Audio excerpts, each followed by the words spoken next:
বলছি না, অর্থাৎ ঘর যে খালি ছিল এবং এরা কোথাকার বাসিন্দা, এরা কি আদৌ বাংলাদেশি, এই বিষয়টা কিন্তু আমরা বলছি না। এই কথা বলেছেন অমিত মালভিয়া তার টুইটে। কি বলেছেন বিজেপি নেতা অমিত মালভিয়া তার টুইটে? আসুন সেই টুইটটা এবার আপনাদেরকে দেখাই। এবং তিনি এই বস্তির কথা উল্লেখ করে একাধিক বিষয় তুলে ধরেছেন এবং তিনি বলছেন যে এখানে নাকি অনেক বাংলাদেশি থাকতেন। কি বলেছেন অমিত মালভিয়া তার পোস্টে, আসুন আপনাদেরকে একটু পড়ে শোনাই। তিনি লিখেছেন, অবৈধ বাংলাদেশি এবং রোহিঙ্গা বসতি স্থাপনকারীদের নোটিশ পাঠানোর বিষয়ে ভারতের নির্বাচন কমিশন শুনানি শুরু করার কয়েকদিন আগে নিউ টাউনের ইকো পার্কের কাছে ঘুনিবস্তিতে যে ভয়াবহ অগ্নিকাণ্ডের ঘটনা ঘটেছে, পশ্চিমবঙ্গে এসআইআর প্রক্রিয়া শুরু হবার পর থেকে কলকাতার শহরতলিতে পরিত্যক্ত এবং খালি কুড়ে ঘরের দৃশ্য বারবার সামনে এসেছে।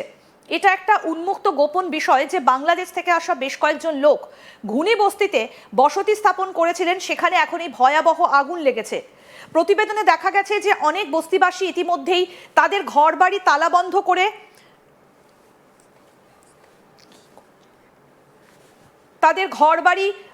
করে তারা সেখান থেকে নাকি চলে গেছেন।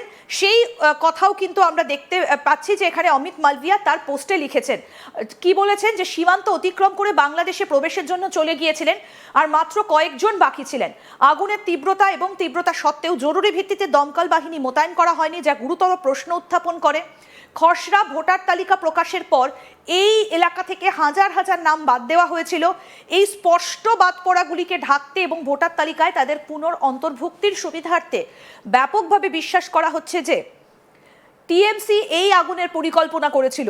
এবং আপনাদেরকে বারবার বলছি, যে পোস্টটা আমরা দেখাচ্ছি এটা বিজেপি নেতা অমিত মালভিয়ার পোস্ট এবং তিনি এই কথাগুলো উল্লেখ করেছেন। তারপরে তিনি কি বলছেন?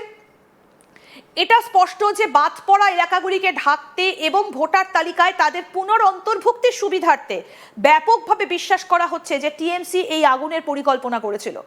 উদ্দেশ্যটা মনে হচ্ছে পরবর্তীতে দাবি করা যে বাসিন্দারা তাদের নথি আগুনে হারিয়েছেন, যার ফলে নতুন নথি জারি করার পথ তৈরি হয়েছে, যার ফলে তারা নাগরিকত্বের প্রমাণপত্র মিথ্যেভাবে প্রমাণ করতে সক্ষম হয়েছেন। এটি কেবল প্রশাসনিক ব্যর্থতা নয়, এটা ইচ্ছাকৃতভাবে কারসাজি। মমতা বন্দ্যোপাধ্যায় আগুন নিয়ে খেলছেন, এবার বেশ আক্ষরিক অর্থেই। পোস্ট করেছেন অমিত মালভিয়া এবং তিনি যে টুইটটা করেছেন আসুন আপনাদের প্রথম থেকে আরেকবার দেখাই। এবং এই যে প্রশ্নগুলো অমিত মালভিয়া তুলে ধরেছেন, তাহলে আমি অরিন্দমের কাছে আরো একবার যাব। অরিন্দম, যে বিষয়টা তুলে ধরেছেন অমিত মালভিয়া, যে এখানে নাকি বাংলাদেশিরা বাস করতেন এবং তাদের ঘর নাকি ইচ্ছাকৃতভাবে পুড়িয়ে দেওয়া হয়েছে, তুমি সেখানকার মানুষের সঙ্গে কথা বলছো, অমিত মালভিয়া যে কথাগুলো বলছেন সত্যিই কি তারা বাংলাদেশি? সত্যিই কি এই ঘরগুলোতে বাংলাদেশিরা থাকতেন? দেখো ইন্দ্র, আমি তোমাকে যেটা বলবো যে এইখানে যারা থাকতো, এখানকার স্থানীয় বাসিন্দাদের বা স্থানীয় প্রশাসনের যেটা দাবি যে এখানে যে মানুষরা থাকতো তারা এখানকার দিনমজুর এবং তারা দীর্ঘদিন ধরে এখানে থাকতো, এখানেই তাদের বসবাস ছিল, এখানেই তাদের পরিবার নিয়ে তারা থাকতো এবং দীর্ঘদিন ধরে তারা কিন্তু এখানেই থাকতো, এরকমটাই কিন্তু এখানকার স্থানীয় মানুষরা জানিয়েছে। ফলে বাংলাদেশের থেকে তারা এসেছে, এই যে প্রশ্ন, এই প্রশ্নের উত্তর কিন্তু এখানকার মানুষের পক্ষে দেওয়া সম্ভব নয়, বা তারা যেটা জানাচ্ছে যে এখানকার যারা রয়েছে তারা কিন্তু দীর্ঘদিন ধরেই এখানে রয়েছে এবং এখানকার তাদেরকে তারা দীর্ঘদিন ধরেই এখানে বসবাস করতে দেখেছে।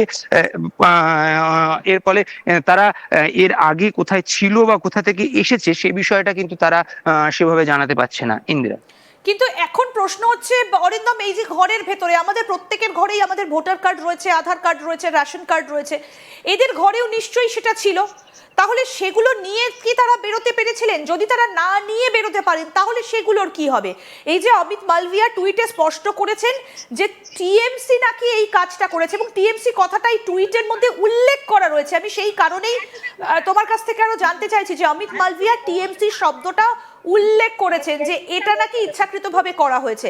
আমি সেই জন্যই বলছি এই যে টিএমসি এই আগুনের পরিকল্পনা করেছিল, এই বিষয়টা আমি একটু তোমার কাছ থেকে জানতে চাইবো যে তাদের সঙ্গে তুমি যখন কথা বলছো তারা কি এই কাগজপত্রগুলো নিয়ে বেরোতে পেরেছেন বা সেগুলো কি তাদের কাছে রয়েছে, এই বিষয়ে তারা কিছু জানিয়েছেন?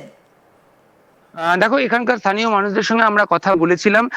তারা কিন্তু যেটা বলছেন যে এখানে তখন কিন্তু মানুষ বেশি ছিল না, বা যে যারা ছিল তাদেরকে কিন্তু এখান থেকে সরিয়ে নিয়ে যাওয়া সম্ভব হয়েছিল। এবার অনেকেই অনেক জিনিসপত্র নিয়ে তারা বেরিয়েছিল, কিন্তু কি কি জিনিস নিয়ে তারা বেরিয়েছে বা কি কি জিনিস তারা নিয়ে বেরোতে পারেনি, এই বিষয়টা কিন্তু এখনো পর্যন্ত স্পষ্ট নয়। তবে তোমার আরেকটা যে প্রশ্ন, যে ভোটার কার্ড বা রেশন কার্ড তারা যারা সেগুলো নিয়ে বেরোতে পারেনি, এই বিষয়গুলো প্রশাসনের সঙ্গে তারা নিশ্চয়ই কথা বলবে, এবং প্রশাসনের পক্ষ থেকে তাদেরকে এ বিষয়ে পরবর্তীতে কোনো গাইডলাইন নিশ্চয়ই দেওয়া হবে। তবে এখনো পর্যন্ত যেটা খবর, যে এখানে যে সমস্ত জিনিসপত্র যারা ছিল তাদের মধ্যে অনেকেই এখান থেকে বেরিয়ে যেতে পেরেছিল, বা কারণ এখানে কিন্তু বেশিরভাগ লোকই তখন ছিল না। আর যে কজন ছিল তাদেরকে স্থানীয় মানুষরা বা এখানকার দমকলের লোকেরা এসে কিন্তু নিরাপদেই সরিয়ে নিয়ে গেছে। ফলে এখানে এবার জিনিসপত্রের যে প্রশ্ন, সেই প্রশ্নের ক্ষেত্রে কিন্তু এখনো অনেকেই অনেক জিনিসপত্রই নিয়ে বেরোতে পারেনি, এটা একদমই ঠিক কথা। এবং সেক্ষেত্রে ভোটার কার্ড বা রেশন কার্ড এগুলো যারা নিয়ে বেরোতে পারেনি, সেগুলোর ক্ষেত্রে পরবর্তী পদক্ষেপ কি হতে পারে সেটা হয়তো প্রশাসনের সঙ্গে তারা কথা বলে তখন জানা যাবে। তবে এখনো পর্যন্ত কিন্তু এই বিষয়ে কোনো স্পষ্ট বার্তা প্রশাসনের পক্ষ থেকে বা যাদের ঘর পুড়ে গেছে তাদের পক্ষ থেকে কিন্তু পাওয়া যায়নি, ইন্দিরা। একদম। এবং আরেকটা বিষয় একটু জানতে চাইবো, এই সূত্র ধরেই, মানে এই টুইটের সূত্র ধরেই, তোমার নিশ্চয়ই মনে আছে অরিন্দম, যে আমাদের প্রতিনিধি অনির্বাণ ঠিক এসআইআর যখন হচ্ছিল সেই সময় এই নিউ টাউনেরই বেশ কয়েকটা জায়গাতে পৌঁছে গিয়েছিলেন আমাদের আরেক প্রতিনিধি অনির্বাণ, এবং সেই সময় সেখানকার অনেক মানুষ তার সঙ্গে কথা বলেছিলেন। সেই তারা সেখানে কিভাবে রয়েছেন, তারা কবে এসেছেন বাংলাদেশ থেকে, সেরকম বেশ কিছু বিষয় কিন্তু তাদের কথাবার্তায় উঠে এসেছিল। তো আমি সেই কারণেই জানতে চাইছি, এটা হচ্ছে ঠিক তার পাশের জায়গা যেখানে অনির্বাণ আমাদের আরেক প্রতিনিধি তিনি গিয়েছিলেন। এখন বিষয়টা হচ্ছে,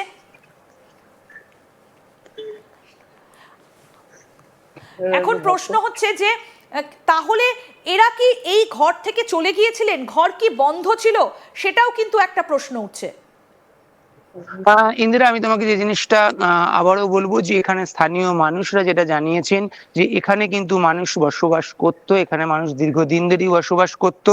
এখন কিছু ঘর বন্ধ থাকতেই পারে, তবে এখানে কিন্তু মানুষ ছিল এবং নিয়মিতই মানুষ এখানে আসা থাকতো, এবং প্রতিদিনই তারা হয়তো সকালে কাজে বেরোতো এবং সন্ধ্যায় তারা কাজে থেকে ফিরে আসতো। এটা কিন্তু এখানকার স্থানীয় মানুষরা জানাচ্ছে। এবং পাশাপাশি তুমি যে কথাটা বলছো, যে এর থেকে একটু দূরে যে আরেকটি যে জায়গা, যেখানে আমাদের আরেক প্রতিনিধি অনির্বাণের সঙ্গে কথা হয়েছিল, এবং সেখানে কিছু হয়তো যারা বাংলাদেশ থেকে আগত এরকম মানুষ সেখানে থাকার সম্ভাবনা ছিল। তবে এখানে এখনো পর্যন্ত কিন্তু আমরা সেরকম কিছু পাচ্ছি না। তবে এইখানকার যে জায়গা, এই জায়গাতে আর বাইরের লোকের থাকার সম্ভাবনা যে একেবারে নেই সেরকমটাও কিন্তু নয়। তবে স্থানীয় বাসিন্দা যাদের সঙ্গে আমরা কথা বলেছি, তারা কিন্তু এরকমটা কিছু দাবি করছেন না। তারা কিন্তু যেটা জানাচ্ছেন, যে এখানে যারা থাকতো তারা দীর্ঘদিন ধরে থাকতো এবং তারা মানে তুমি এখানে বলছো যে দিনমজুরের অমিত কাজ করতো। মালভিয়া যে টুইটটা করেছেন যে এখানে বাংলাদেশিরা থাকতেন, সেই রকম তুমি কিছু খুঁজে